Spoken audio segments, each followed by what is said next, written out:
na makahanap ng tunay at kaibigan na masasandalan mo sa oras ng pangangailangan mo.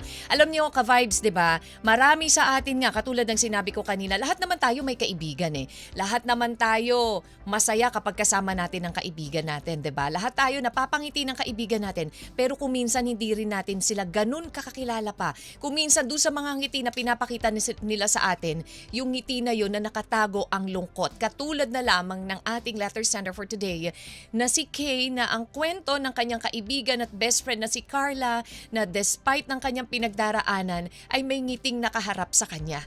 'Di ba? Alam niyo, ano nga ba dapat nating gawin dun sa mga kaibigan natin na may pinagdaraan ng matindi, 'di ba? Papaano nga ba natin mai-ease yung pain na pinagdaraanan nila, yung pain na dinadala nila?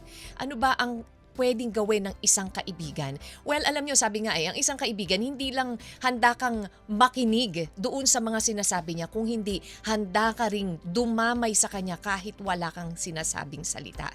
'Di ba? Kung minsan, hindi naman kailangan na lagi ka may sinasabi. Hindi naman kailangan na ito yung kailangan sabihin, ipayo mo sa kanya. Yung nandyan ka lang, yung presence mo lang ay enough na para sa isang kaibigan na may pinagdaraanan. Katulad na lamang po nitong si Kay, 'di ba, na may pinagdaraanan pala si Carla. Dumating sa punto ng buhay ni Carla na sa sobrang dami at bigat ng kanyang problema, hindi niya na kinakaya. Ito rin ang dapat tatandaan natin, ha. Kapag may mga kaibigan po tayo na may mga pinagdaraanan sa buhay, be there, 'di ba? Sabi nga mas mabuti yung nandyan ka sa kanya kahit wala ka mang maibigay financially, wala ka mang maibigay emotionally, spiritually, pwede and physically pwedeng nandyan ka para sa kanya, 'di ba? Tayo mas kailangan ka ng isang kaibigan na may pinagdaraanan kesa doon sa mga pwede mong maibigay sa kanya ng material na bagay.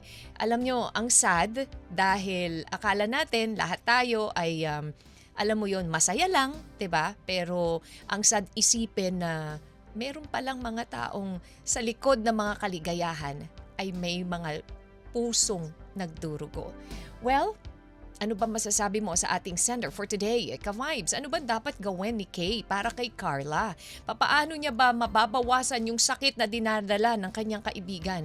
Papaano ba siya magsisilbing inspirasyon sa kanyang kaibigan na si Carla na hindi naaabot sa punto na makaisip ulit ng hindi maganda sa kanyang buhay? Ano mang pagsubok, ka-vibes, na dumarating sa atin, lagi nating iisipin na nandyan ang Diyos. Magdasal lang po tayo, 'di ba? Huwag tayong mangamba na pinapabayaan niya tayo. Huwag tayong mangamba dahil laging may handang makinig sa atin, at yun ay ang nasa itaas.